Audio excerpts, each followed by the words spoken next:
Okay, so welcome to this first discussion of Plato's Symposium. We have a great deal of time, 9 weeks for a short, I think it's only about 35 Stephanus pages. And that's deliberate because we've discussed this before, but like all Platonic text is written with incredible intricacy and delicacy. And now we have time to chase down some of the allusions. I'm going to share the handout, which you all have here. Martin, can you just click off there's a recording notification.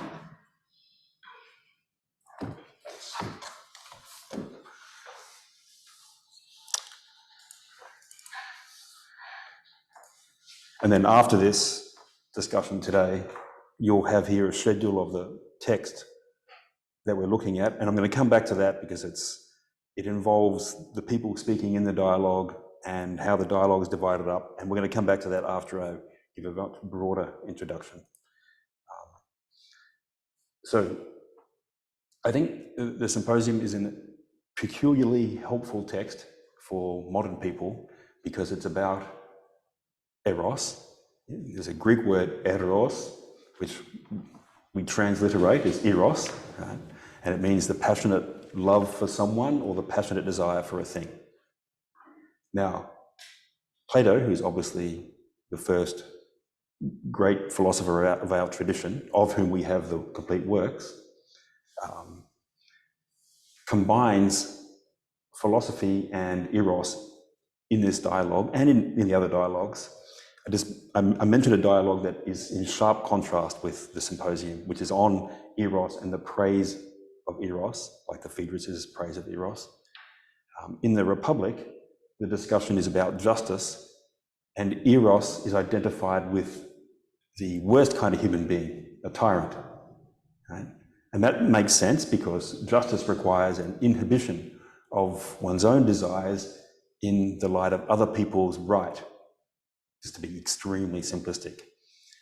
And that's carried out in detail in the Republic in various ways. But within the Republic, it becomes necessary to have wise rulers who must therefore have philosophized, and philosophy is defined as an erotic activity.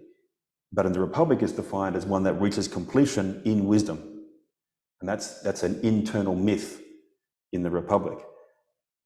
So that's how eros appears. So eros has two appearances in the Republic, as the philosophical aspiration to understand everything, and as the inner motive of the tyrant.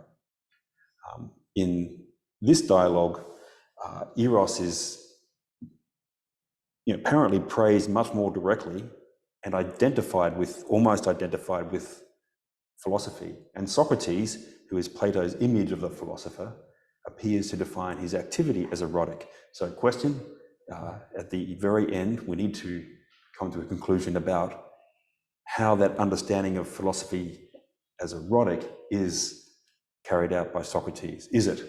Or is he something else? That's just a question. But it's peculiarly helpful for us because by combining eros and philosophy, Plato is doing the opposite to our understanding of philosophy. Our understanding of philosophy is science. Right? There are still things called philosophy departments, but they're not really up to much.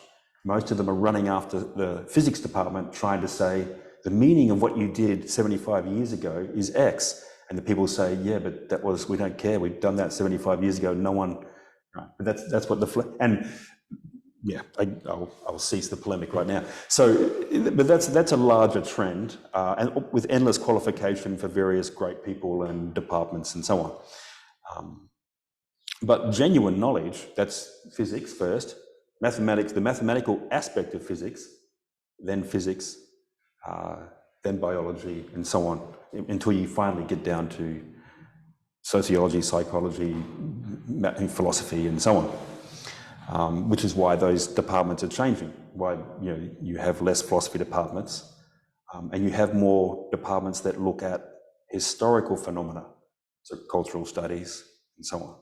Because if the truth is the truth as revealed by mathematical physics, then all of our aspirations and values and principles are some kind of fiction, and we call those fictions historical, and we might live in the light of them, and we study those in history and sociology, psychology, and elsewhere. Okay, I'll come, the same point will be made in different ways, and feel free at any time to interrupt and qualify my simplicities. Okay, so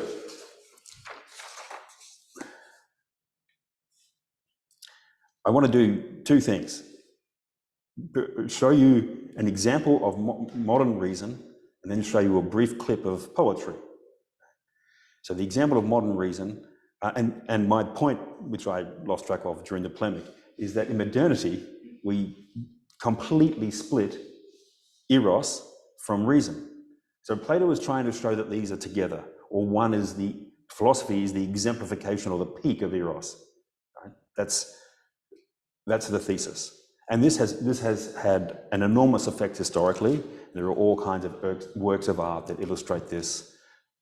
Yeah, I've got a couple from, well, there's a very famous Renaissance artist called Botticelli, and he's got a couple of pictures of aspects of Venus and desire, which are on the back of this handout. He also did a picture of people aspiring from a ladder up to the sort of divine from the earthly, and that notion of a ladder from the earthly desire to the divine is obviously a very, very widely articulated one, and it comes from the passage in the Symposium where Socrates talks about a ladder of eros. But in modernity, we've split these two, so our understanding of reason is deliberately non-erotic.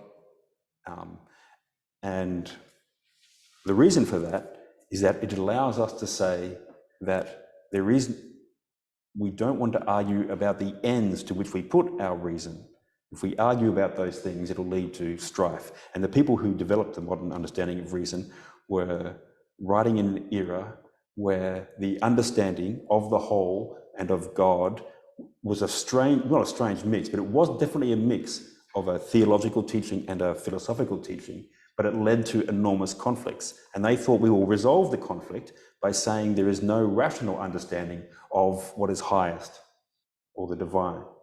There's no rational understanding. What there is a rational understanding of the means to every human being's ends, which are food, shelter, clothing, and so on. But that means that your science, which is based upon a mathematical conception, can't evaluate ends. It's just presumed that these are the universal ends. So these are suggestions that you can obviously critique and reject, but I just offer that as a background to the following.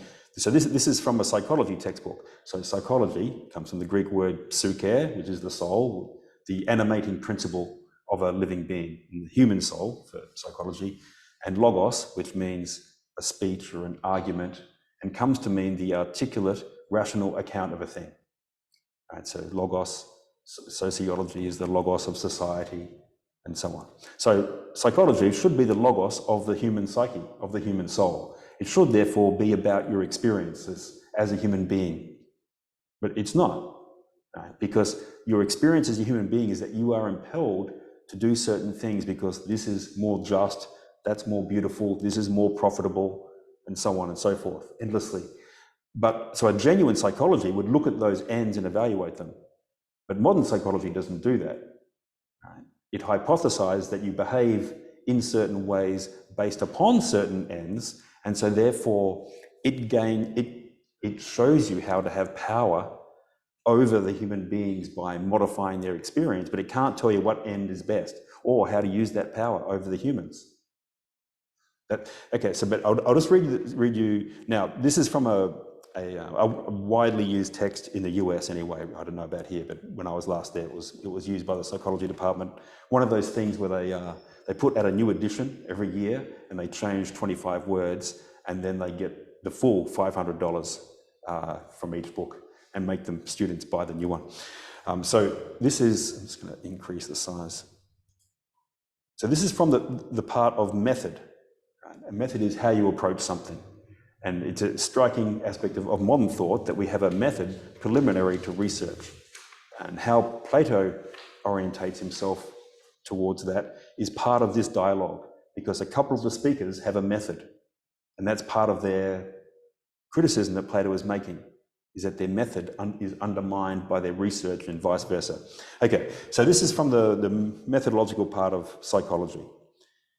A theory is an idea or a conceptual model that is designed to explain existing facts and make predictions about new facts that might be discovered. Any prediction about new facts that is made from a theory is called a hypothesis. Now, you can understand the difference between antiquity and modernity just by unpacking a few of these words. So theory, in ancient philosophy, theoria is, and this is Plato's etymology, is combined from two words, theia, which is adjective for, the adjective for the word theos, God.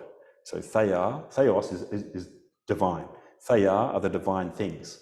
It could be the Olympic Games, which is dedicated to Zeus, or it could be a contest in the theatre, which is dedicated to Dionysus, or so on. And hodoran is a word meaning to see. So hodoran, theia, or theia hodoran, is looking upon divine things. So in Plato and Aristotle use it to mean not the gods, but the forms, the principles of things, the originating principles of things. That's what they mean. If you translate Plato or Aristotle, you'll be translating theoria, theorein, by usually it's contemplation, speculation, looking upon, and so on. But in modernity, a theory is an idea which is internal to the human mind, right? And it's a construction, as he says, it's hypothetical, and it's a conceptual model. That's a construction. And then you go to the world and you say, does the world meet my construction or not, based upon predictions about what facts might occur. And a fact has to be quantifiable. It has to be an object of mathematics in some way. The word idea in Plato, the eidos, means the aspect of a thing to the mind's eye. And from Descartes onwards, it means the internal consciousness of anything, not necessarily associated with anything in the world. So it's the complete opposite.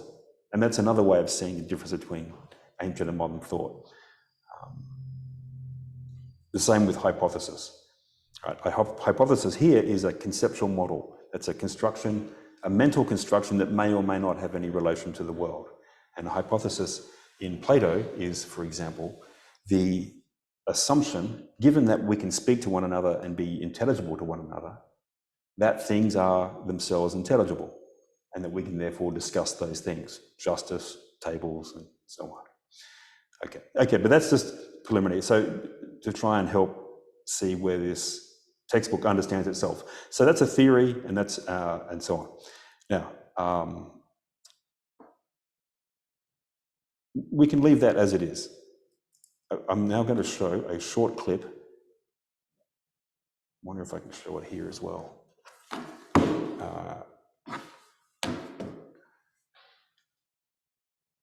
Let me just stop sharing here.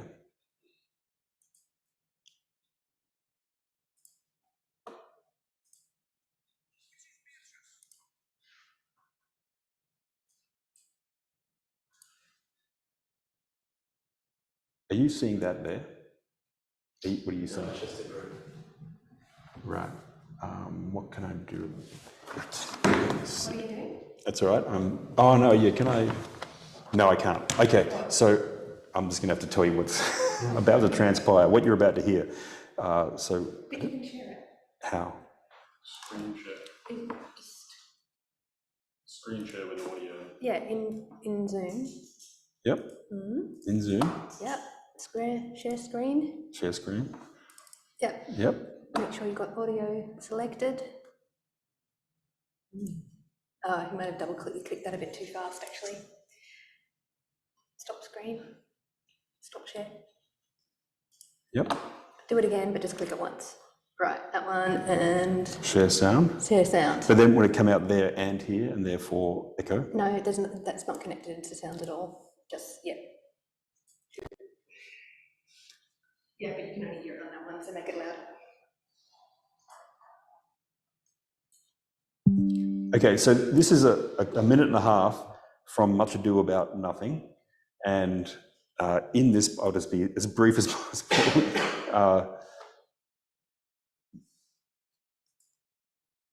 Sorry, Benedict is, Kenneth Branagh is Benedict, and he's having a contest of wits with a woman whose name now immediately escapes me, Benedict and Beatrice. And Benedict at the beginning of this play says, yeah, I will never be so miserable and pathetic a thing as a husband. Right? So, but through this long series of events, they are ultimately made to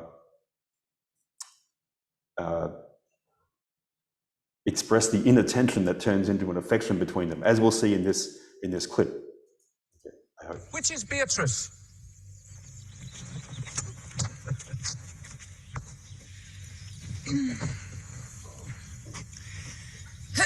I answer to that name.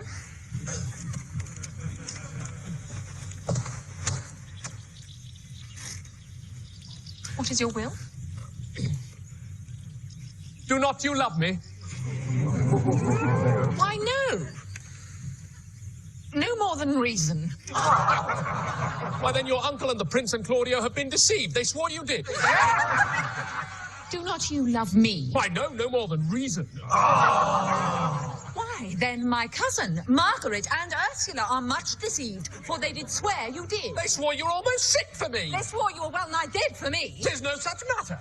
Then you do not love me. No, truly, but in friendly recompense. Come, cousin, I'm sure you love the gentleman. I'll be sworn upon it that he loves her, for here's the paper written in his hand, a halting sonnet of his own pure brain fashioned to Beatrice. And here's another. Written in my cousin's hand, stolen from her pocket, containing her affection unto Benedict.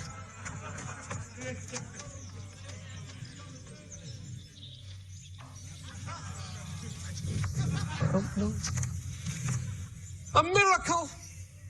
Here's our own hands against our hearts. Come, I will have thee. But by this light I take thee for pity. I would not deny you, but by this good day I yield upon great persuasion, and partly to save your life, for I was told you were in a consumption. Peace! I will stop your mouth.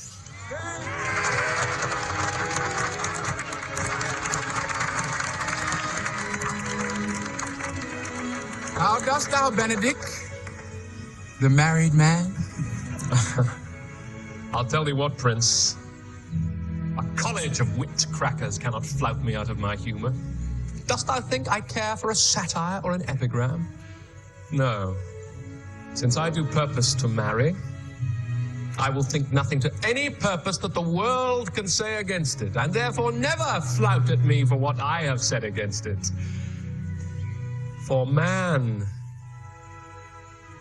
is a giddy thing, and this is my conclusion.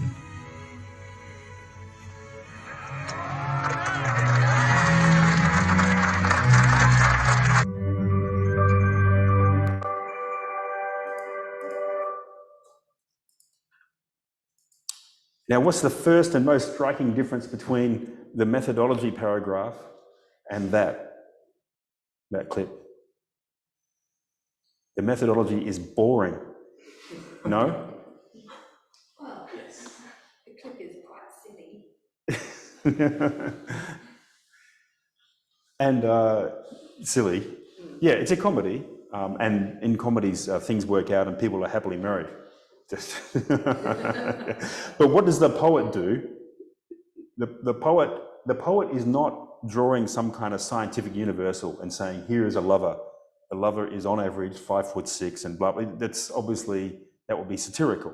They have to make a really living individual being, but they have to take out everything accidental that doesn't have to do with the fact that here is an exemplar of someone who falls in love and has these accidents. And so the poet has to show all of these accidental things which he has created by necessity. That's a very clumsy way of putting it. But what the poet does is make a paradigm, right? A very powerful image of in this case, two lovers, right? Who go through these accidents. And then, so what the poetry depends upon the depiction of actual apparently living individuals, but highly selected and intensified to show something, to exhibit something. Right? So the Greek word for that is a paradigma, which we say paradigm, right? Which is exactly like a conceptual model, except one's mathematical and the other's human. Right? Now, the one that's human is about things that people desire. In this case, these people desire to be together. Right? So that's that's erotic. They find each other beautiful. Whereas the psychology text, and I've read more of it, so I can guarantee you it's not erotic, right? It's 800 pages of methodology, 900 on test design, and so on and so forth. Now, you might have extremely powerful reasons for wanting to study this because you want to help children with this or whatever it is, but those reasons are external to the method. The reason is boring. So what Benedict says there, man is a giddy thing, meaning I haven't reasoned myself to this position. And notice how they say, how much do you love me? No more than reason. And everyone laughs because that's the opposite of what they are obviously experiencing. Because what would that be? Some kind of petty calculation. Well, I'll be better off if I marry you because you have this job and whatever. Like that would no longer be being in love. Right?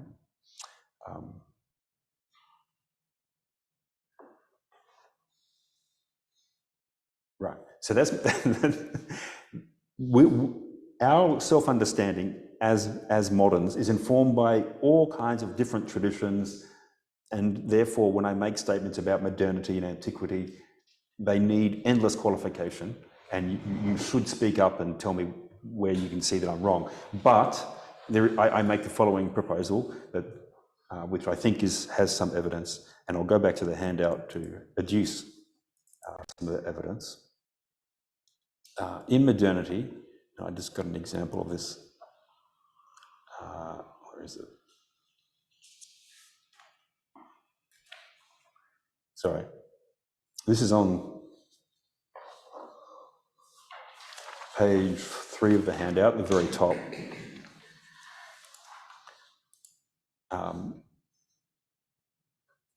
Reason is posited as a means to ends which are given by the passions. There are many famous statements from Hobbes and so on. One of the famous ones is from Hume, which is, reason is and ought only to be the slave of the passions. Is and ought.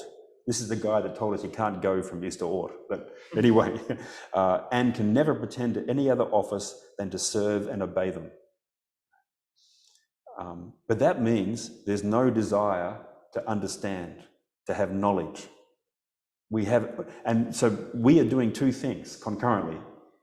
We are subjecting and promoting human life by a conception of reason, which is modern science, and which completely dominates our life now. Right? On the other hand, that model of knowledge can't tell us what life to lead. In principle, it's incapable of doing that. But that means, if that's our model of knowledge, it undermines our attachment to any ends you can understand or reason about, which would tend to mean either you would become less inclined to be ambitious for anything, or you would attach yourself fanatically to ends that you're not attached to by reason, but just by some kind of instinct or passion. But I'm going to come back to that suggestion in a moment. Okay, and this is, so I'm going to discuss this problem in two ways. One, the context of analysis, and two, the whole or the good. So the context of analysis, if you have a rational analysis of something in the modern sense and in the ancient medieval sense for an analysis, not philosophy as a whole. If you have an analysis, it's given by a context, and the context is your apprehension of what it's good to do. Like it's good, for example, to understand things according to the principle of non-contradiction. Now, if you have a method that's a universal method that you would then apply to any subject matter, it could be of for example, the modern kind, like that psychology one, which is that you have to have a prediction that can be mathematically tested against the phenomena. But that itself, that methodological statement, cannot be tested. So therefore, the goods that you produce with your method can't be an object of the method. If the method is saying meaningful speech implies X, then the method is silence, or the equivalent to gibberish. Now, that's why, for example, I mean, I provided a couple of examples of what reason might be in this section on eros and reason on page 2. And I gave the following examples. 2 and 2 is 4, right? Ninth, mathematical civility. Second, this quote from Aristotle.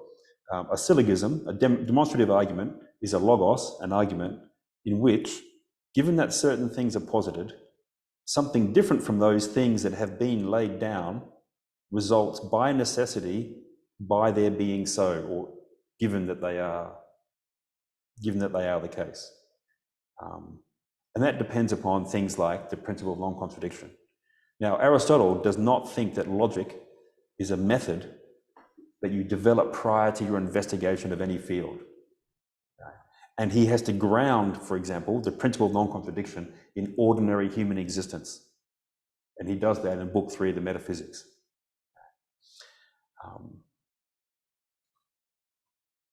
But the notion that there is a method that can then be applied, that's a very modern notion. A lot of early modern philosophers wrote a method for the direction of the mind, or the discourse on the method for directing the mind and discovering the truth in the sciences. That's Descartes' version, but Locke wrote one, Spinoza wrote one, Hobbes wrote one, etc.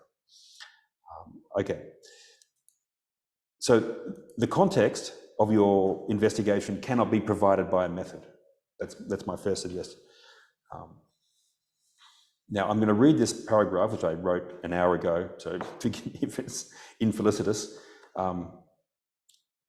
The theologico-political, so this is a title from a book of Spinoza's, and he's a great contributor to the modern program of taking the larger questions out of public sphere and putting them in the private sphere so that people don't kill each other over them, right? But that has other results that are less felicitous, as I'm going to suggest shortly. So the theologico-political understanding of various traditional societies is currently being replaced by the modern understanding of reason in the form of methodological science, because it appears to take the ground away from any such traditional understanding. So as communities modernize, and you say, okay, things of conscience are now private so that we don't argue over them, right? And political sphere is about the production of certain public goods that are universal and that don't belong to a particular opinion. Opinions are private, right? And given the great power of science to produce those goods, if not other goods, it appears to be the model of knowledge. And so it comes to replace a lot of the privately held opinions. Okay, this appearance that all of these other understandings are undermined is created by the genuine goods that science can produce. Unfortunately, it cannot reasonably show that its own achievements are good because it cannot differentiate between good or bad. I mean, that's not a quantifiable thing that you can test.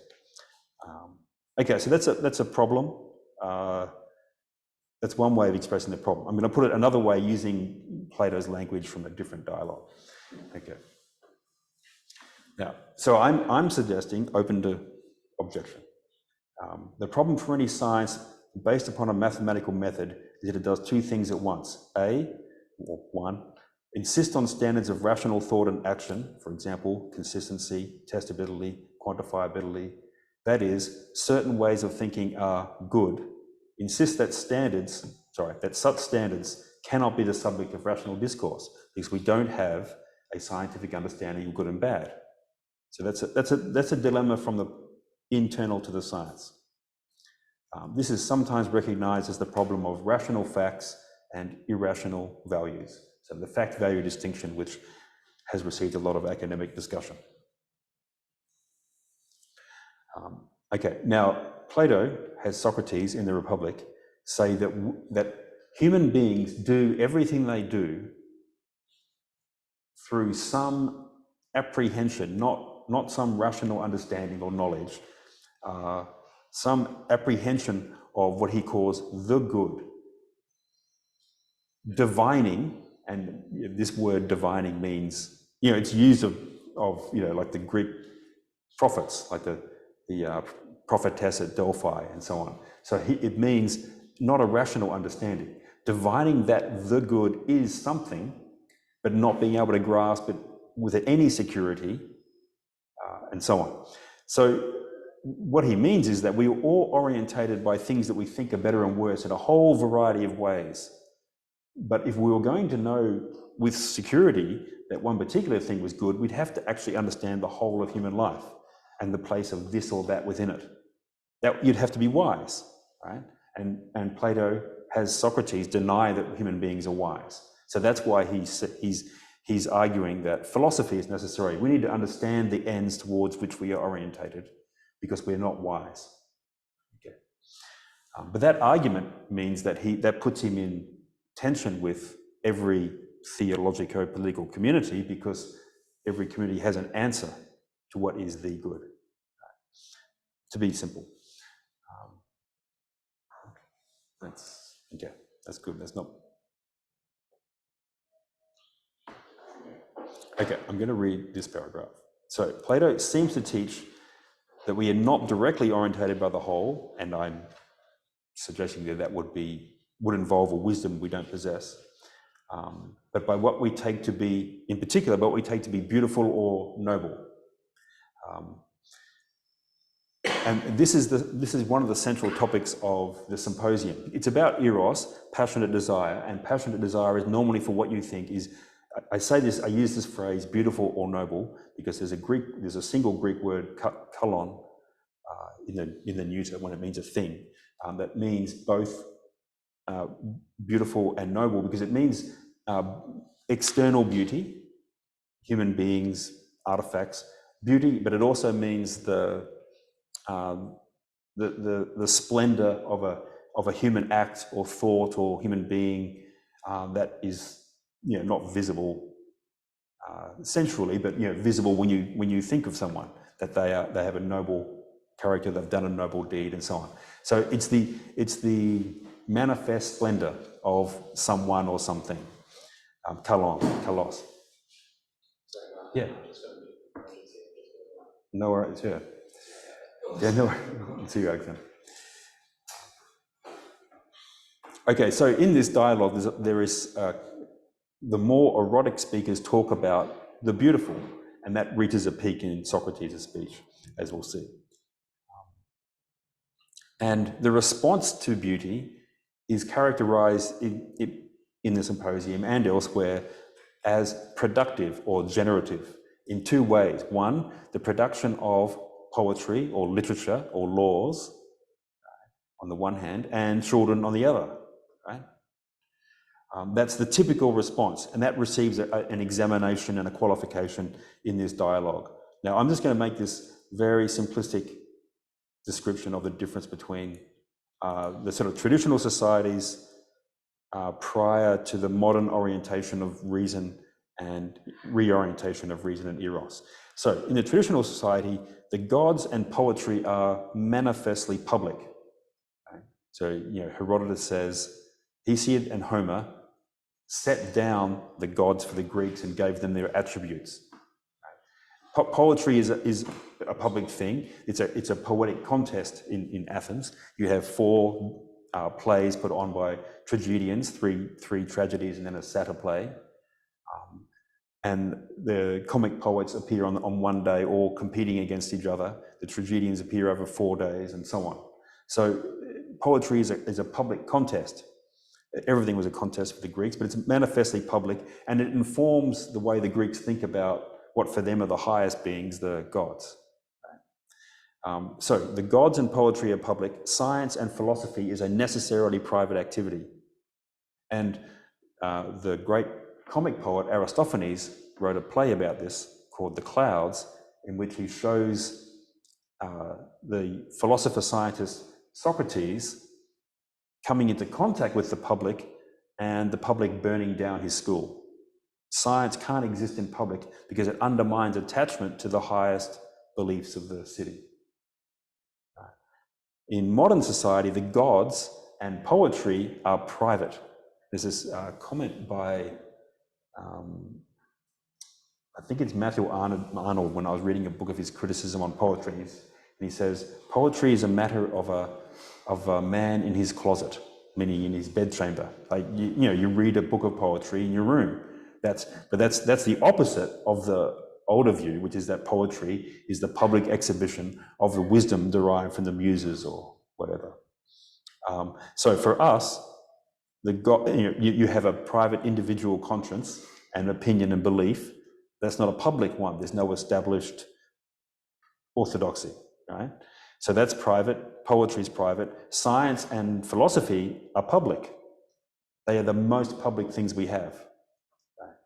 You can make laws and emergency laws on the basis of a public science like health. Right? That's our authority. Now, in the older view, that can lead to tragedy in the following way. There are the gods of the city and the poets of the city, and there are gods of the household. And the household can come into conflict with the city. And that's, for example, Antigone. So Antigone wants to bury her dead brother because he's part of the family, and in obedience with the rites of the family, rites, and the gods of the family, she's going to carry out that. Whereas Creon, who was running Thebes at the time, says in order to unite the city against these enemies, because Antigone's brother has come with a conquering army and just been defeated, we will not bury her brother and the other people who attacked us. And so family and city both can have right, R-I-G-H-T, justice on their side, and you can have a tragic conflict which ends in noble people dying. So I'm being very simple, but that's... now, modernity seeks to get rid of the potential for tragedy.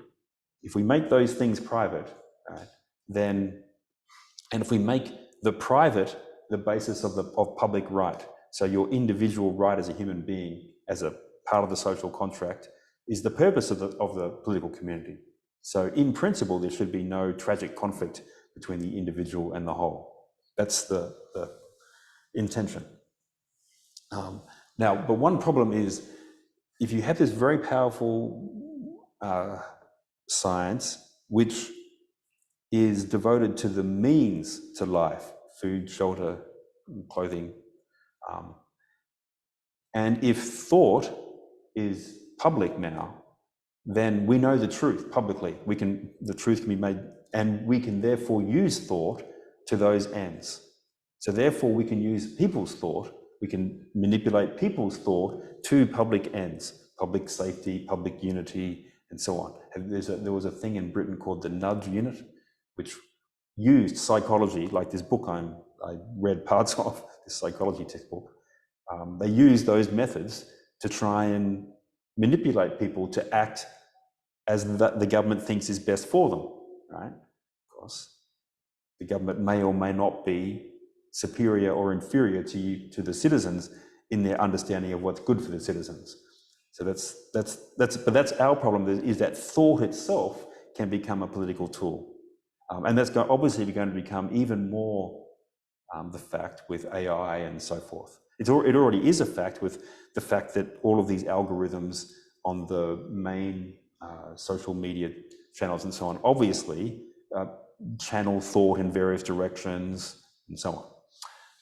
So thought itself becomes an instrument to this end that we can't know rationally. Now, so I'm making this somewhat overblown, very simple suggestion in order to make the following suggestion. And I'm going to read this paragraph on the bottom of page 3. Is there a sign that in modernity we have substituted the means for a good life for the end? And that the inherently boring character of reason means our subordination of the experience of eros to utility can be demonstrated by a diminished appreciation for beauty and nobility. So that's my rhetorical question. A glance at the rate of production of beautiful literature and children in every developed country and in all countries as they develop would seem to supply a positive answer to this question. Now, I don't know if you're aware of this. I'm only... Sorry, production of beautiful children? Yes. No, production of... Beauty and children. Yeah, beautiful literature and of children. Okay. No, yeah, I know, I'm sort of vaguely aware of this through like 3 podcasts, but apparently in all the developed world, no countries are reproducing. And in countries like South Korea, they're down to 0.7 child per woman, or therefore per family. And that means, their population will halve over the next 50 years. And this is happening in all of UK, Australia, United States, every country. In some places, it's the immigration numbers means that the population as a whole is growing, but the population is still not reproducing. And this is happening, and even in the countries that more recently were producing a lot more children, like for example, countries in Africa, their rate is declining quite rapidly because they've been developing wildly, and they will reach their peak later this century. So this is an interesting universal phenomenon, that as the countries become developed, the birth rate drops. And obviously we can all name 25 reasons why that's so. But that's interesting. I mean, and I think that has something to do, I think that supplies an answer to this question, that where our focus is so much on the means to life that we have a diminished appreciation of their ends. And as a result, there are certain signs of that. That's my suggestion, completely open to your contradiction. Qualification. It needs a lot of qualification. I just make it as but this is why I think this is a dialogue of great interest to us, because it shows us that there is eros in reason and reason in eros in a way that we don't experience, and in a way that may be leading us to a somewhat tragic fate. Yeah, and please feel free, like especially if you're online, just speak up whenever you want to ask a question or provide a counterpoint. Okay, so getting closer to the actual book, and my hope is that we'll finish this sort of introductory discussion, we'll have a short break, and then we can just start to read the text and try and see what's there. Okay, so I just thought I'd make a quick note on philosophy and poetry, and this is on top of page 4 of this handout. So there's a famous passage in the Republic where Socrates says, there's an ancient difference or quarrel between philosophy and poetry. Now this is, and he says, because poetry makes people passionate and irrational. Now this statement is qualified by many things, but by one thing is he immediately says, if a poet can deliver a defense speech for poetry, then we'll let it back into this fictional city we've been building, this just city. And many poets have. Sir Philip Spencer wrote one, and Shelley wrote one. Those are the two that, in my humble and limited experience, are most worth reading. But Shakespeare wrote the best one, which is The Tempest. He directly, because Socrates lists 23 things that poetry shouldn't do. It shouldn't have dogs barking, it shouldn't have storms at sea. The Tempest has all 23 within 40 lines, right? This is Shakespeare saying, I know your objections, and he produces a play in which a wise student of the liberal arts is given magical powers and can give justice to everyone. And the miracle of Shakespeare's genius is that he can make that not boring. Just justice is doled out. Normally, if you had a story of a city in which everything was done according to the law and it was all just, it would be the most boring, like it wouldn't, there's no, what's the plot? Yeah. But Shakespeare has done this in The Tempest. And of course, it's a complete fantasy, the idea that there will be wise rulers and justice. Okay, but so Socrates says, if you want to make a defense speech, an apologia, like the apology of Socrates, that's his defense speech before the Athenians, then if a poet wants to do that, then we will accept poetry. And the first poet to do that is, of course, Plato, because Plato does not write lectures and treatises, he writes imitative dramas. Okay, now the second qualification is that within the Republic, Socrates keeps saying things such as, we are like the figures in a myth who in the myth are telling each other a myth. So, and many other occasions are like this, that he is admitting the essential role of poetry in human thought and action. So that's just to qualify the idea that Plato, because sometimes you'll see, like if you look at Wikipedia or something, Plato despises poetry and excludes it from a just city that needs serious qualification. Now, in this text, Plato writes a poem without music, but a poem that is, it's a drama. You know, there are two characters speaking to one another, within which one character reports a conversation that he had with a few other characters the day before, in which he recited something that he heard from someone else who recited something to him that happened around 15 years ago. Right. So it's a complicated and drama, but it's nevertheless a drama. And within that, Plato is making a kind of, he's modeling it on the Athenian theatre. And I'm just going to produce a couple of the hints that he gives here, and we'll develop this as we go. But when at the beginning of this play, at the beginning of the dialogue, within the dialogue, Socrates turns up at the house of a poet, a tragic poet, Agathon, on the second night after his victory with the tragedy. So the Greeks, everything's a competition.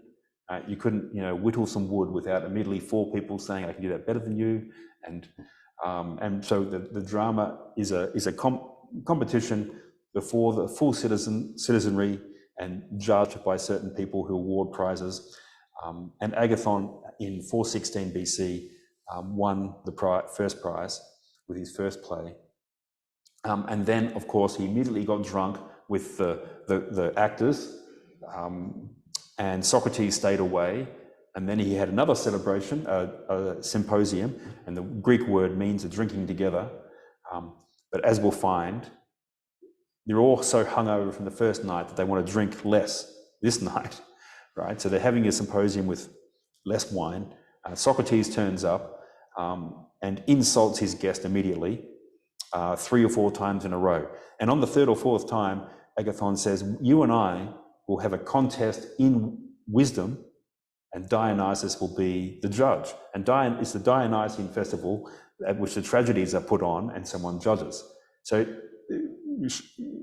Plato is presenting a poetic contest. Now, at the end of the play, someone looking who has some of the accoutrement of Dionysus turns up very drunk and awards the prize to one of these 2 people, as we'll see. So, and there are many other suggestions about how what we are watching is a kind of theatrical contest, and we'll develop them in detail as we make our way through the text. Now, what else? Okay, so what I wanted to do then is talk about who is in the symposium, because we're going to need to come to know these figures. So I mentioned before that what Shakespeare had done with Beatrice and Benedict, he's taken individuals and taken away everything random that's outside of his intention of showing a kind of lover. Right? That's a kind of paradigm. Plato does the same thing. He writes poems in which they're definitely very individual, and all of these individuals are historical. We know about them all, especially Socrates, but also Agathon and so on. They're real individuals, but he writes a drama in which he takes out all the abstract things in order to give us this figure as representing something. And somehow Agathon represents tragic poetry. And we've got to try and figure that out. Now, I'm just going to go through this list of characters who are involved on page 5. So that's Agathon. I just make the comment, there's an adjective in Greek, agathos, agathe, agathon. The neuter is agathon, and that's very, very close to agathon, which is just there's a longer vowel at the end, agathon. But it means good. Right? So the poet, who is the proponent of beauty, as we'll see, is named good. And that might be why he's chosen, because in Socrates' speech, there's this interplay between what is our real end, something good, advantageous, beneficial, or that which is beautiful or noble. And that tension is actually expressed by Agathon's name. Now, so Agathon, I think now he's mid-late 30s by the time of the setting of the drama. We'll come back to that. So the internal dialogue, where these people gather together for a symposium and decide not to drink and instead decide to talk about Eros, that is set, we think we know, at about 416 BC, because we know that was when Agathon won his first prize as a tragic poet. So at that internal date, also there turns up at the end of the evening, drunk, Alcibiades, who is this great political figure in the late 5th century BC. Now, he plays a large role in the Platonic corpus because Socrates approaches him when he's very young. Right? And Socrates approaches him and he's confused by Alcibiades with these other men who hang around Alcibiades because Alcibiades is the most beautiful youth in Athens at the time. Right? Is that him? I'm going to come to this. Okay, so he comes in at the end of this dialogue, and now what's important is that Socrates has had some effect on him. There are 2 dialogues called the Alcibiades, Alcibiades 1 and 2, or greater and lesser, or however you'd like to designate them. And we get some revelations about their relationship late in the Symposium, which we'll come to. But just on Alcibiades, one of the most talented, attractive, wealthy, well-brought-up young men becomes, like such people sometimes do becomes quite arrogant and doesn't lack for self-confidence. In the first Alcibiades, Socrates says, look, the reason why he's able to get Alcibiades to talk to him, he says, I happen to know that you want to take over Athens. And Alcibiades says, well, yes, I do. And he says, well, don't you have to know X, Y, and Z to do that? Like how to manage the silver mines. And he said, no, and I don't know that at all. And Socrates says, well, but in fact, Athens is not enough. You want to take over all of Greece. In fact, that's not enough. You want to take over Greece and Persia and the known world. And Alcibiades admits, yes, I do, yes. And because this person has seen into him, he's attracted to him and said, at the end of the dialogue, he says, I'm going to follow you and learn from you. And Socrates makes the ironic remark, may that happen, right? And may it not be undone by the demos, right? And now the demos means the people, as in democracy. The kratia, the kratos, the power of the people is democracy.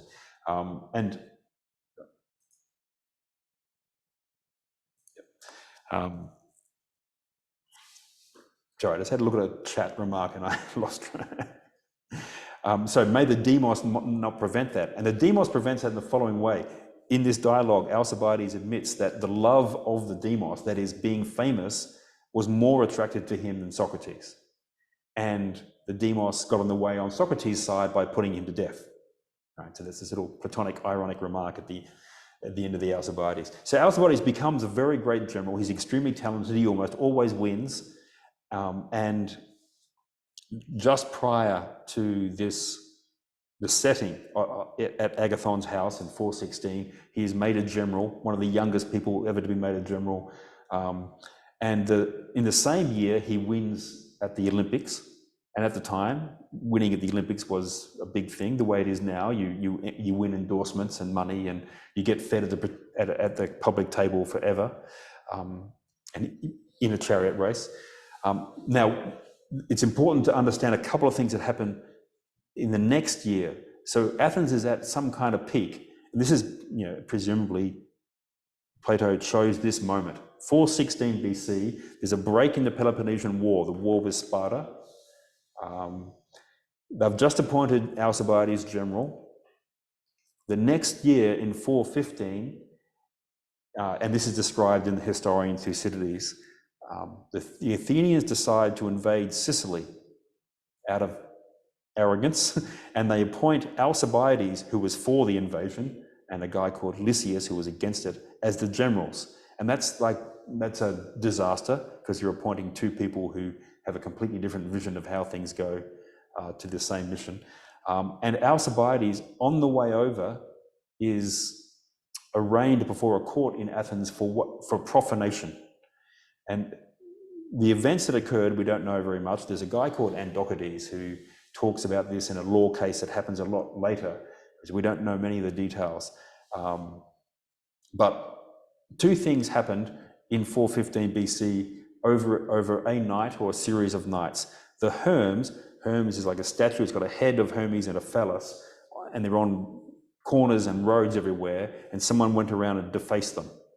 And the mysteries, one of the initiatory religious experiences were either exposed and if they were exposed, we don't have any record. The mysteries have remained entirely mysterious. We have no idea what they were, or they were mocked. And I think Plutarch says that they got drunk, and Alcibiades and some people, and pretended to put them on, or some such thing. Anyway, these things happened. He was meant to be brought to court. And he runs away to Sparta and becomes a brilliant general for the Spartans, right? And he's brought back. He's received back into Athens at 407, which I'll come back to that later, because I think that helps us date the dialogue, the external dialogue. Okay, so here's this brilliant figure, the brilliant and ambiguous figure, right? Alcibiades. Now, next figure, Apollodorus. Now, the actual dialogue that we read, the first word is Apollodorus, and he starts speaking. So he's the main speaker. He recites what happened however many years ago. Apollodorus is, and he mentions very early on at 172 C. So I'll just mention these numbers, these Stephanus numbers. I'm sure most of you are familiar, but if you're not, this is the translation that I've recommended, which I need to stop sharing to show you. 1 second. I'll just open this up. The translation which I sent around on the earlier email is by Seth Benedetti, and it's very, very literal, but he solves so many problems that, difficult to improve.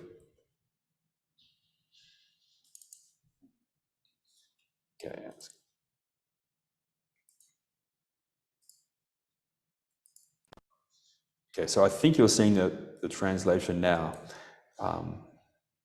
And we'll come back and we'll start reading this after a break, which we should have in 2 seconds. So I'll just make this point. Okay, so when in, is it 1570 something, the first modern edition in the Greek of Plato was edited by, it's called Stephanus in the Latin, a Frenchman called Etienne. And he has these page numbers, like 172 is the first page of the Symposium. And then these section numbers, A, B, C, D, down the page. So most translations and all Greek editions will use those Stephanus numbers, and that's how I'll refer to the text. So if you have a different edition, it should be in the margin of your edition as well. Okay, so I'll come back to the handout for a moment. Actually, no, we should really have the break. Mm-hmm. So 10 minutes. We'll come back at 5:15. It's enduring.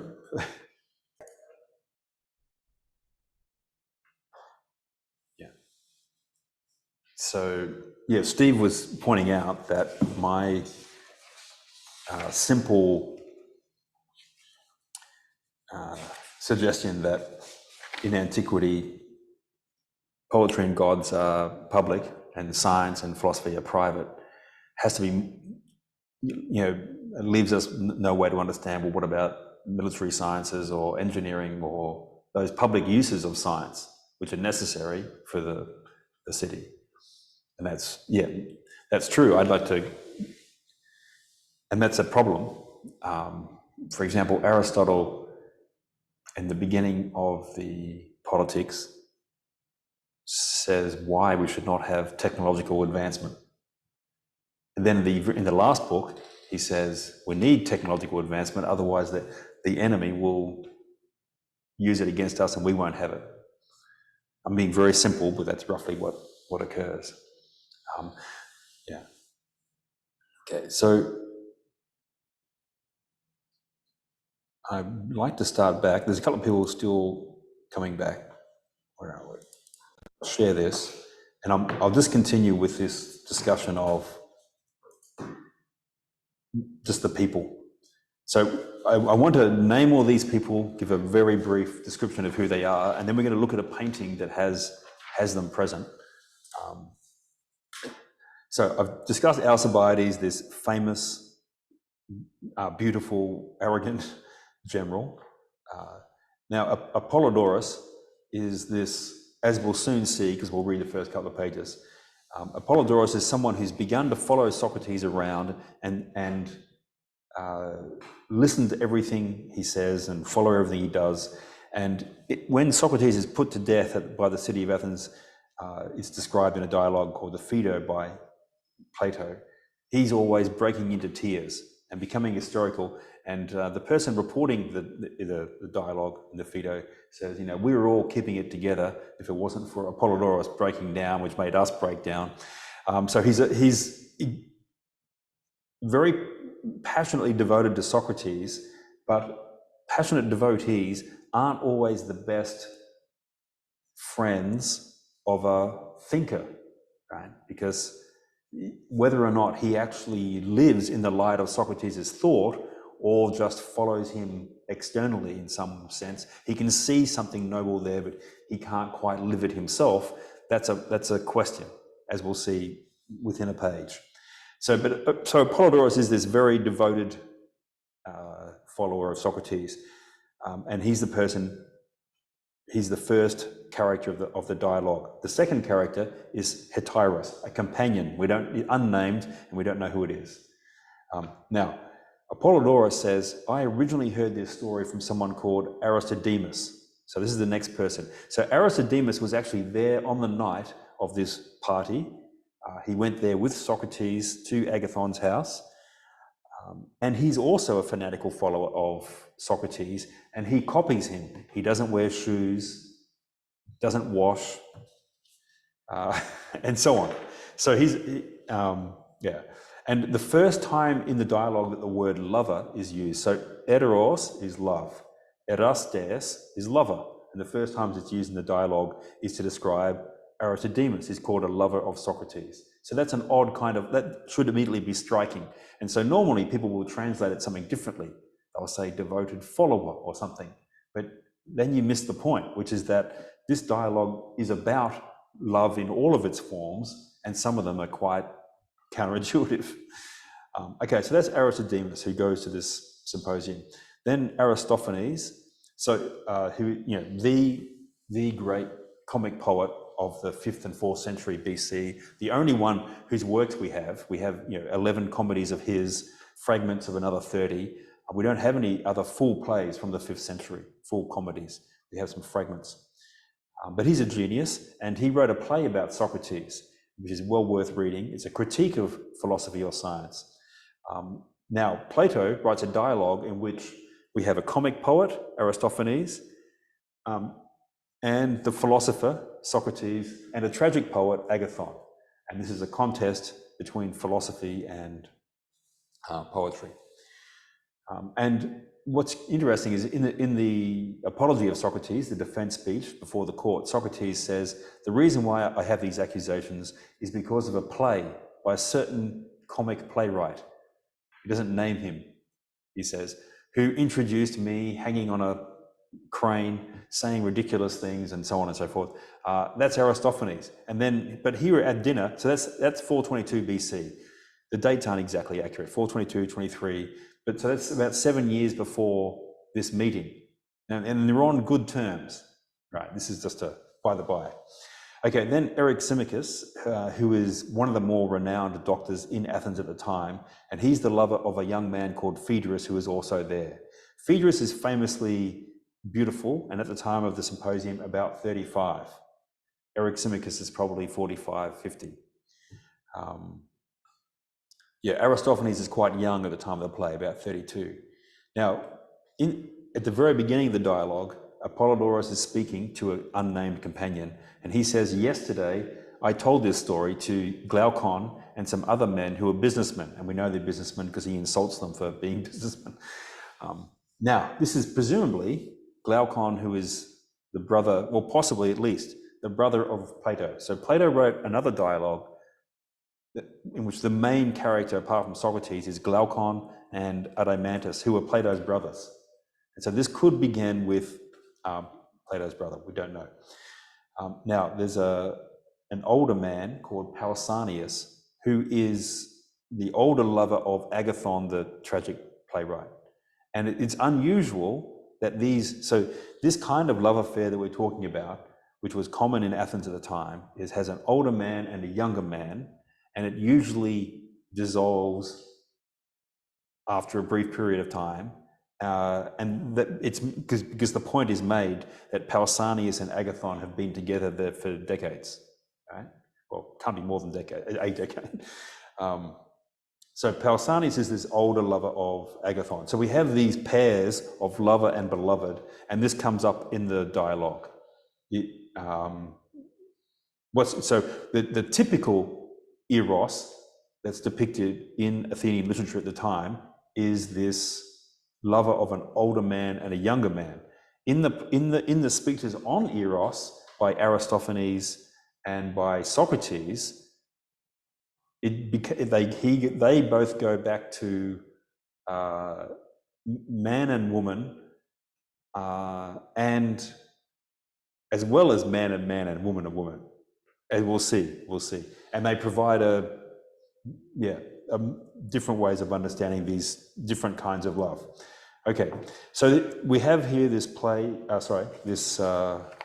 painting by Feuerbach on the Symposium, and he's depicting a moment late in the dialogue. So, and that is when Alcibiades, who is depicted here with his cloak falling off his body and with a few companions, and he comes in drunk at the end, and he makes everyone drink. And so everyone has given us, they've decided not to get so drunk because they're in pain, and they instead give a speech on eros each, and we have these 6 speeches. Alcibiades comes in at the end and gives a speech on Socrates. He's even got little cherubs with him. Yes, he's got a little cherub.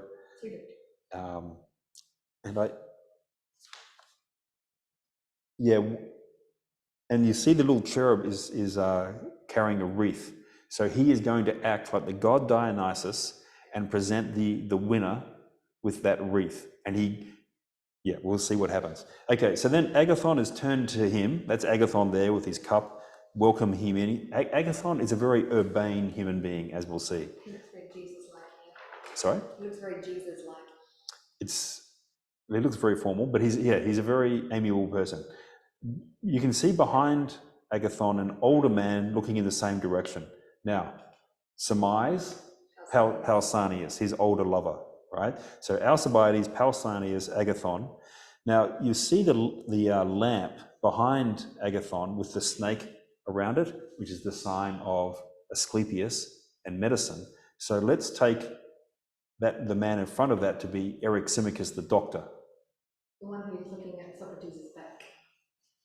The one who's looking also to the front, the one who's also looking at Alcibiades. Now then we have those 2 lamps that provide a kind of frame, and between them we appear to have Socrates and Aristophanes, guessing. Aristophanes is the one looking at Socrates. Yes. Okay. I would have thought, sorry, you said Pausanias is the one who's sort of leaning. So you're saying Pausanias is the guy leaning with his feet on the bench? No, I think that's gazing Eric at one- Simicus. So Pausanias, I'm suggesting, is the man in the purple. Yeah. Is that purple? Yeah, it's looking behind. looking outwards, and he's okay. So Feuerbach has put people together, given their intimacy. So we've got Pausanias, Agathon standing up. Then we've got Eric Simicus in, and you see the person between Eric Simicus and Agathon. I'm suggesting Phaedrus. Right? Yep. So they've got that couple, Phaedrus and Eric Simicus. Then we've got Socrates and Aristophanes. Who else do we need? So who's the one standing up in the corner in the darkness looking I don't at know. Socrates? I thought that was Phaedrus. Phaedrus speaks though. So now one aspect of this dialogue is like all Platonic dialogues, he very carefully makes things necessarily incomplete.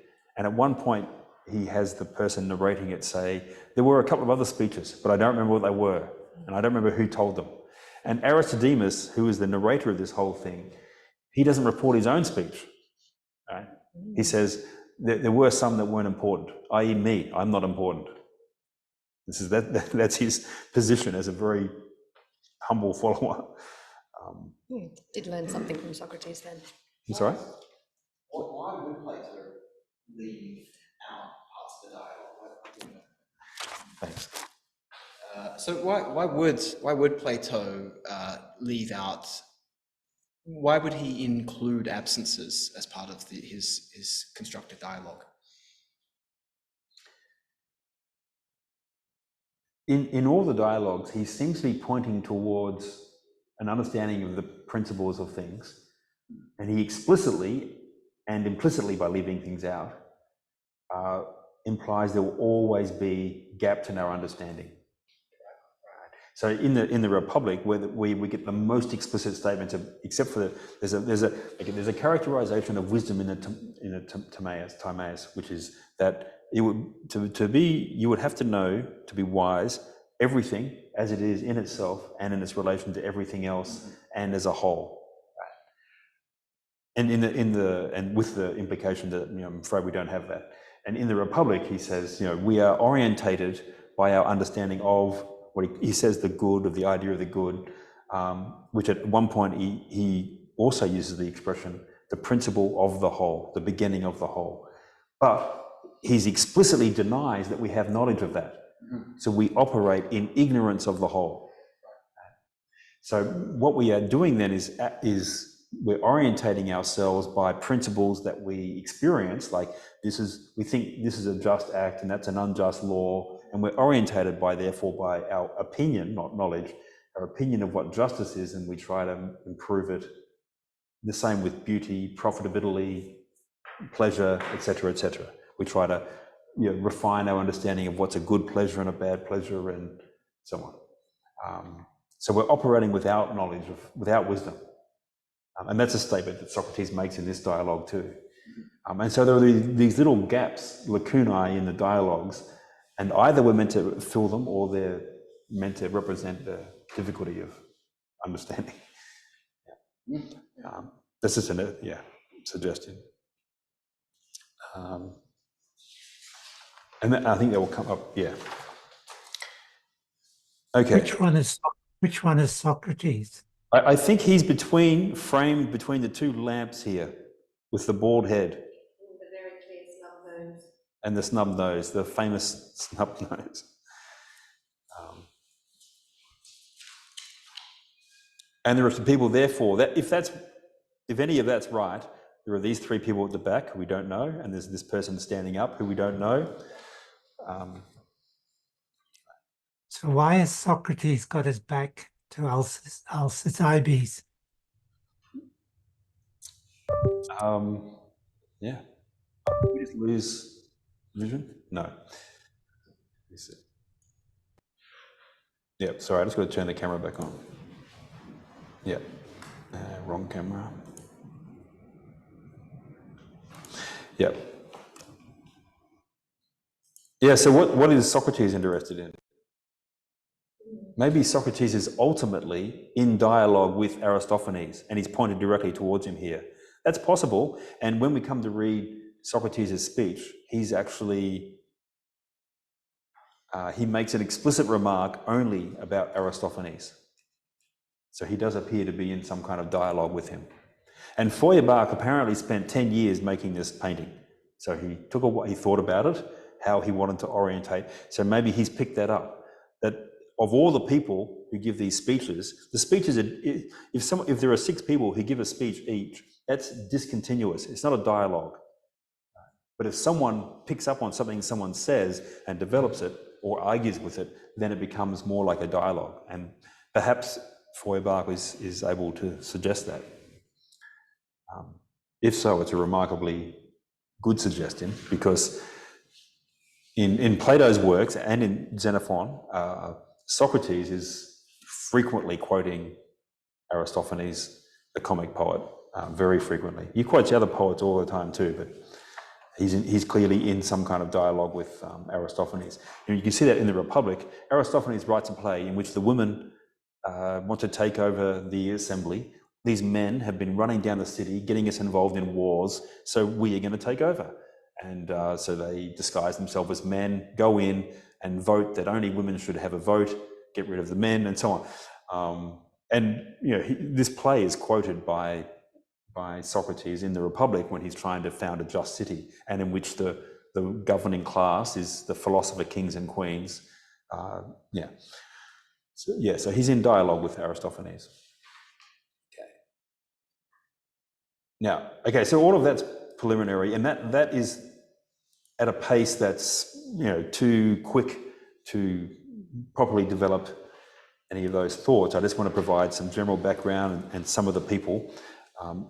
I'd be happy to discuss any of that if anyone wants to, and we're going to have time to linger over the text as through the next 9 weeks. Otherwise, I'll start. But was there any other suggestion? Criticism? Okay. So, yeah, I'll ask a question. Just how did it work out with the women taking over? Because that's my plan. Is it Aristophanes' play? Yeah.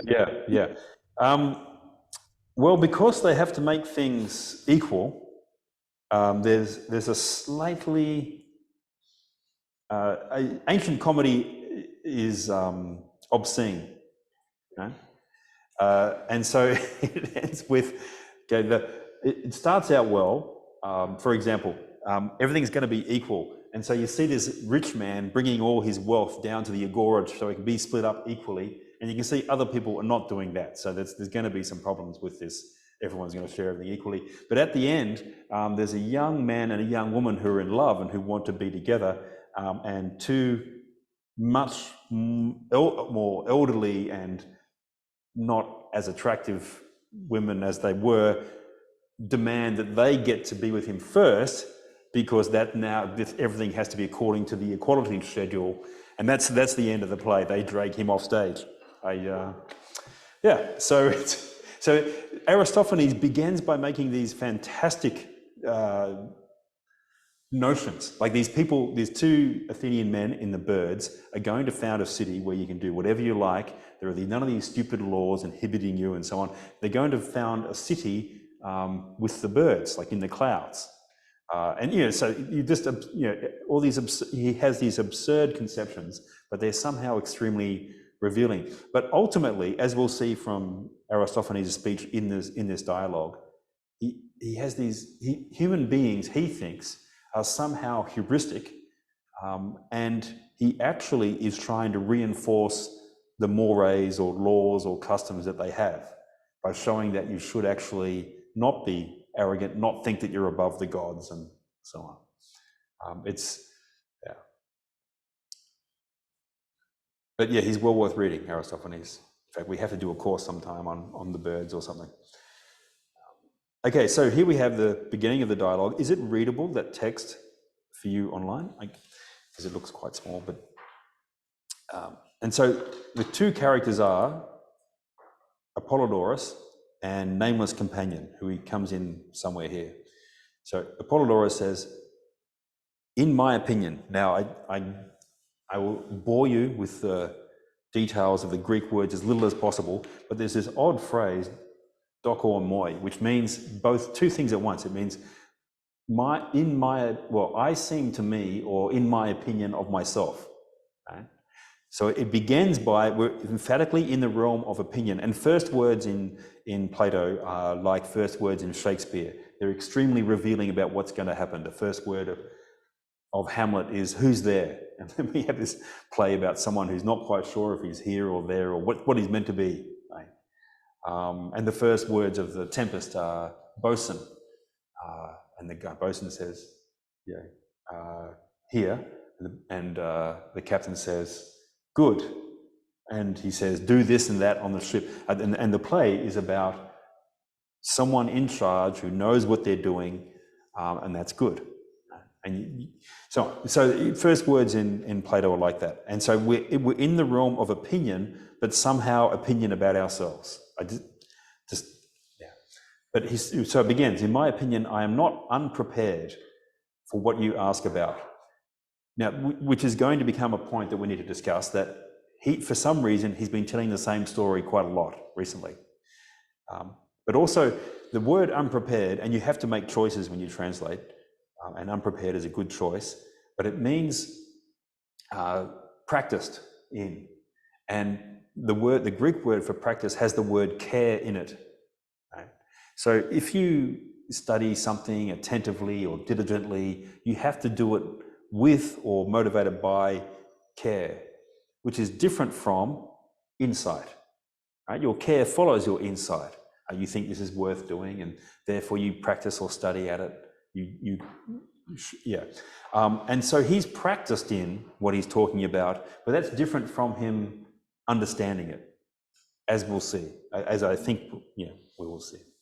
Okay, so I'm not unpracticed, unprepared for what you ask about. For just the other day, with expression that could mean the day before yesterday or the other day, when I was on my way up to town from my home in Phaleron, one of my acquaintances spotted me a long way off from behind and called, playing with his call, Phalarian, he said, you there, Apollodorus, aren't you going to wait?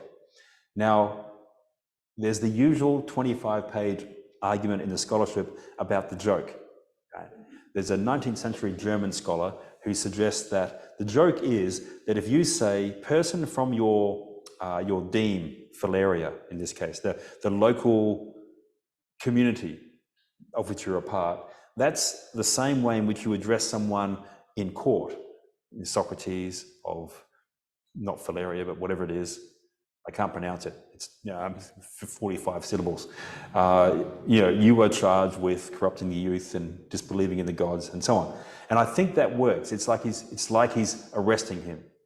Now, this is also reminiscent of the Republic, where Socrates is going back up to the city, and he's seen a long way from behind by Polemachus, the son of Cephalus, who lives down in the harbour, and he stops him and brings him back down. It's just a little touch, but there are these little touches that link these dialogues together. And the other link is the appearance of this person, Glaucon, who's one of the main interlocutors in the Republic. But okay, so this person sort of stops him making a joke, and he said, and this is Apollodorus still reporting, and I stopped and let him catch up. And he said, Apollodorus, why, it was just recently that I was looking for you. I had wanted to question you closely about Agathon's party, the one at which Socrates, Alcibiades, and the others were then present at dinner together, to question you about the erotic speeches. What were they? Okay, so he's just recently begun looking for him to ask this, to hear this story, right? It's not, oh, I've had it in my mind for the last 7 years to ask you about this. So he's just heard about it now. So something has happened that allows for this story to become more widely known. And do we know when this is after the party? A week, a month, a year? We're coming to that. There's going to be some indications that it has to be after 406 when Agathon leaves for another city. But presumably, from the way they talk, Socrates is still alive. But no one's gone to Socrates to ask him directly. But he gets put to death in 399, so that's one cut off. Right? Now, the commentary I was looking at recently said, oh, it's probably set after Socrates' death. But I think, and the reason being that no one goes directly to him. But I think that's because it's not something that Socrates wants to talk about. But we'll see, we'll see. But what we know thus far is that this story is, for some reason, become known and asked about. And the other thing is that this person mentions Socrates and Alcibiades. Right? So one possible suggestion. So Alcibiades has this brilliant, marred political career. And he, after being put on trial in absentia and going to Sparta and then Persia, he comes back to the Greek, he's recalled to the Greek, the Athenian army as a general in 407 BC. So I think it's after that, and we can now talk about Alcibiades again. But that's political. To ask about Alcibiades is to ask about something political. You say it's 10 years later? Yes, at least. It could be more, yeah. So he says, what were these erotic speeches, or speeches about Eros? And so this is someone else who had heard about the party from Phoenix, the son of Philippus, was telling me about it, and he said that you too knew. As a matter of fact, there wasn't anything he could say with certainty. So you tell me, for it is most just that you report the speeches of your comrade, your companion. Benedetti uses the word comrade here because the word is heteros, which can mean a political companion, like someone in a political, but comrade is, not quite right, but it can be just be a friend or a companion, but it can also be part of a political group. So this is Apollodorus reporting what happened yesterday. But first, he said, tell me, were you yourself present at this party or not? Okay, so this person is not sure if Apollodorus was actually present.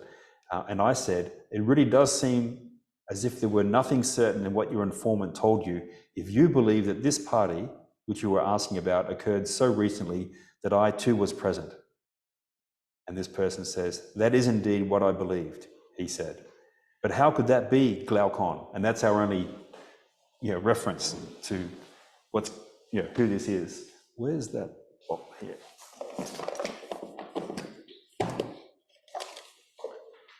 So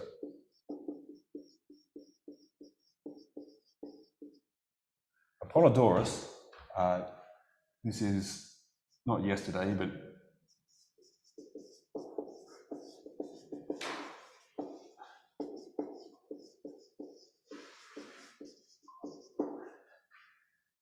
was talking to someone called Glaucon, whereas now he's talking to some companion and he's reciting what he heard, what he said yesterday. Now, Apollodorus, he heard it from, as we'll see, Aristodemus, whereas Glaucon heard it from, he heard it from someone who heard it from Phoenix, who also heard it from Aristodemus, as we'll see.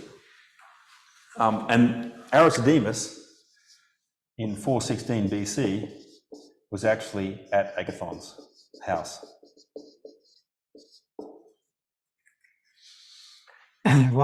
Could you tell us why this is important? Not in great detail yet, but it's deliberate. Like he's putting this back in, not in mythological time, but he's separating us from the event. Whereas there are dialogues where they're directly presented, Socrates says this, Theages says that, and so on. And this is one of several dialogues that have this very complicated story about their narration. The main other one is Parmenides, which is spoken by, instead of Polydorus, it's all spoken by a man called Cephalus. That name reminds us of the Republic, because we're at Cephalus's house.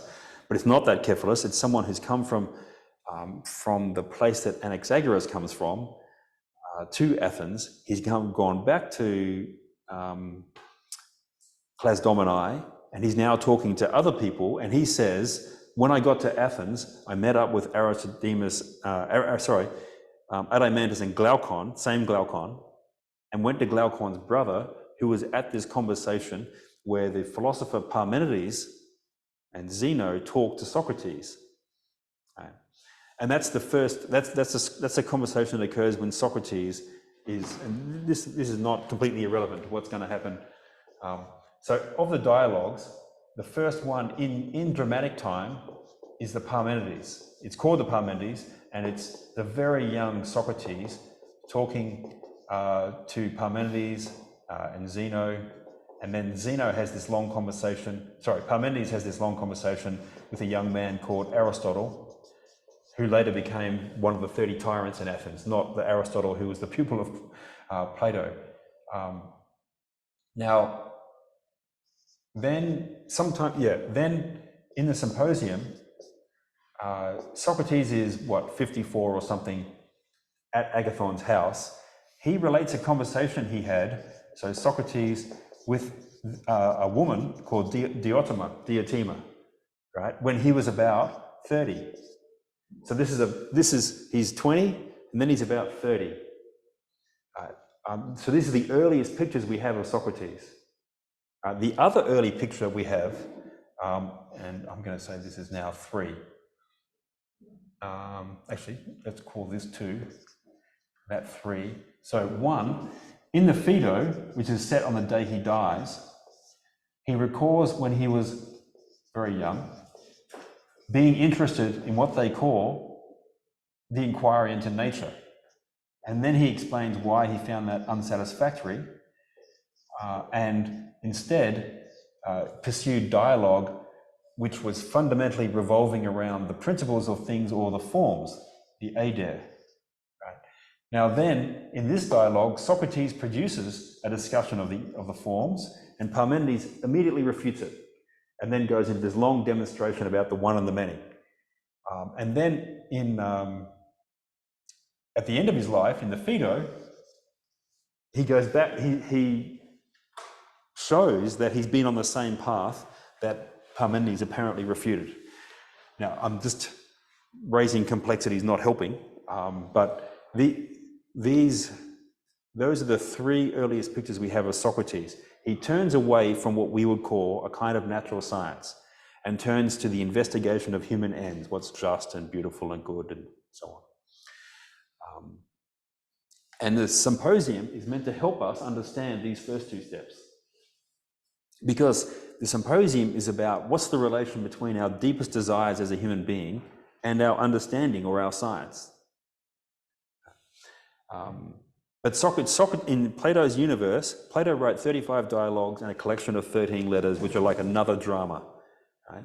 In that cosmos, Socrates goes through this, he buries his beginnings. He doesn't talk about it until the day of his death. And he doesn't talk about this conversation. He doesn't get this repeated. And he in a dialogue called the Phaedrus, and Phaedrus is in this dialogue, there's a long conversation about writing and why you shouldn't write. Right? Because a logos, speech says the same thing to everyone, whereas the only real writing is the writing in the soul of the person who knows the truth. To allow someone else to see the truth is not to transmit a writing or a speech, it's to question them until they can see it for themselves, and then they will know that truth. Now, that's a problem with Apollodorus. He can repeat the same speech, but his own ability to understand things is more doubtful, as we'll see shortly. Now, in the month before he dies, so before the Phaedo, before he takes the hemlock and dies in prison, a young Megarian has been visiting him and taking down notes of the dialogue that becomes the Theaetetus.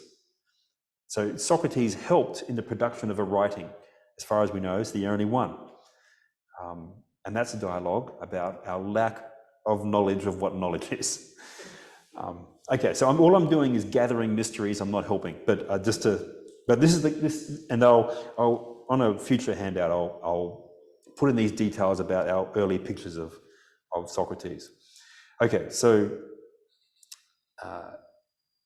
okay, he says to Glaucon yesterday, and he's talking. Yeah, don't you know that it's been many years since Agathon resided here? So Agathon moves in 406, I think. I could have that wrong, but so if it's been, and the Greek word for many, it could just be multiple. It could be 3 years. So it's probably 403, 402, 401 that we're talking, maybe. But that is scarcely 3 years now that I have been spending my time with Socrates and have made it my care, my concern, right? Care is different from insight, but it's based on insight, right? You care, you study at, you're diligent with, you practice on that which you apprehend as worthy of your attention. Made it my concern on each and every day to know whatever he says or does. Before that, I used to run round and round aimlessly, though I believed I was doing something, and now I have to change this page. Yep, they've changed the tools, so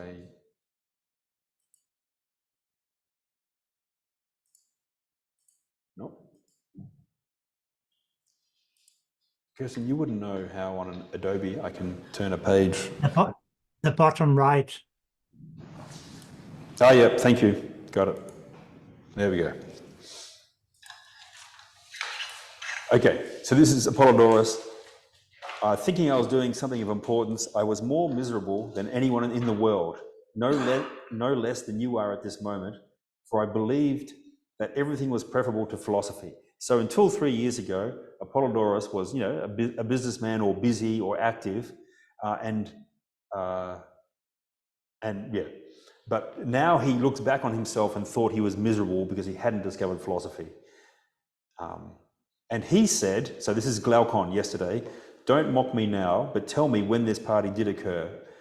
And I said, when we were still boys, at the time of Agathon's victory with his first tragedy, on the day after, he and his choral dancers, the chorus, which means the actors in the play, right? He and his choral dancers celebrated the victory sacrifice. Now, another ancient author says that was 416. So that's our basis for saying that the original setting of the conversation is 416 BC. And Glaucon says, oh, he said, a very long time ago it seems. But who told you? Was it Socrates himself? And Apollodorus replies, no, by Zeus. So for some reason, Socrates would not have talked about this story. There's a wonderful interpretive commentary on this dialogue by Leo Strauss, and he says, well, this might have something to do with the fact that this is the only Platonic dialogue where they discuss a god, and in it, and I'm paraphrasing, in it, Socrates shows that the god is not a god. So because of that apparent act of impiety, that might be the reason why Socrates would not discuss it publicly. Okay. And just when he says, when we were still boys. So if Apollodorus was a boy, somewhere between 10 and 16 in 416 BC, that apparently makes sense. And that also makes sense for Glaucon, Plato's brother. So was it Socrates himself? No, by Zeus. He said, I, Apollodorus. But the same one who told Phoenix it was a certain Aristodemus, a Cudathenian, little and always unshod. He had been present at the party. Not, however, that I have not asked Socrates too about some points that I had heard from Aristodemus, and Socrates agreed to just what Aristodemus narrated. So he wouldn't provide further information or correct him, but he would say, yes, that's roughly right. Okay. Why then, Glaucon said, don't you tell me. The way to town, in any case, is as suitable for speaking while we walk as for listening. So this is yesterday. So he says, so as we walked, we talked together about these things. And so, just as I said at the start, I am not unprepared or unpracticed. If it must be told to you as well, this is what I must do. As for me, whenever I make any speeches on my own about philosophy or listen to others, apart from my belief that I am benefited, how I enjoy it. And yeah, there's a very odd expression, he says, how I enjoy it extremely much. But whenever the speeches are of another sort, particularly the speeches of the rich and of money makers, your kind of talk. So it's even more emphatic in the Greek. He says, particularly the speeches of you people who make money, right? Then, just as I am distressed, so do I pity your comrades, because you believe you are doing something of important, but in fact it's all pointless. He actually says, he says, you think you're doing something, but you're doing nothing. And perhaps you in turn believe that I am a wretch, and I believe you truly believe it. Now, this is not what he says is, I believe you believe truly. So you're right, I am unhappy. I am wretched. I, on the other hand, do not believe about you, I know it. Right? So he's admitting that, first of all, he has contempt for everything but philosophy, because philosophy makes you an excellent and happy human being. Now, I happen to be still be miserable. Your opinion about that is, but I know that you're on the wrong path, and that therefore you're necessarily miserable. But you see, he's in this awkward position of not being able to actually fulfill the promise that he sees in a way of life. So he's an odd character. So the comrade, the anonymous comrade, who is the second person who is actually speaking directly to us, says, you are always of a piece, always the same, Apollodorus, for you are always slandering yourself and others. And in my opinion, you simply believe that, starting with yourself, everyone is miserable except Socrates. And how you ever got the name Softy, and I'm glad he translated this word, because in the text, there's a alternative Greek word. Instead of malakos, which means soft, is manikos, mad. And a lot of the editors want to put that in, and so a lot of the modern translations will have mad, and they think it makes more sense of the fact that he's criticizing everyone, including himself, and so on. But soft works better, because soft is someone in this older understanding of things who is not in control of his emotions. So how you ever got the nickname Softy, I do not know, for you're always like this in your speeches, savage against yourself and others except Socrates. And the word soft as an insult will come up shortly again. I think we're meant to link these. So Apollodorus says, my dearest friend, so it is plain as it can be that in thinking this about yourself as well, I am mad, I am a raving lunatic. And so what he's saying is it obvious that because I think everyone except Socrates is contemptible, that I'm mad, or is that not the truth? So he thinks that the truth is only Socrates is happy. Everyone else is miserable. And on that pessimistic note, it's now 6 o'clock. So I'll stop the recording. I'm happy to discuss if anyone has any substantial or administrative questions. And otherwise, we'll be back and we'll start at 4:05 again, because there are people who are occupying this room equipped with barbed wire and anti-tank guns, and we'll have to make our way in slowly.